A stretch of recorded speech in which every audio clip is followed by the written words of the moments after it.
He's telling his apostles. Now, apostles are those who have been first disciples. They've learnt everything from the Lord, and now he's sending them out. When they are sent out, they're called apostles. When they come in, they're called disciples. Then he chooses among them.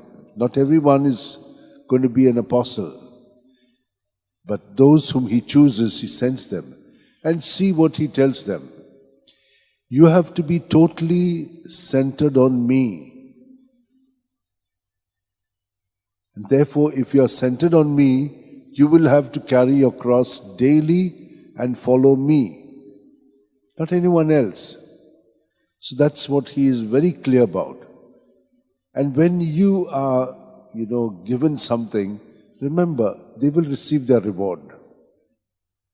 So that's how he has shown us how we have to center our life on Jesus in order that we may be able to adapt and adjust ourselves. Because there is many more things that the Lord has told us. It is in him we live, move and have our being. So we see everyone not as strangers, but as part of our own body, part of the body of Jesus. And therefore we relate to each other with that kind of a outlook.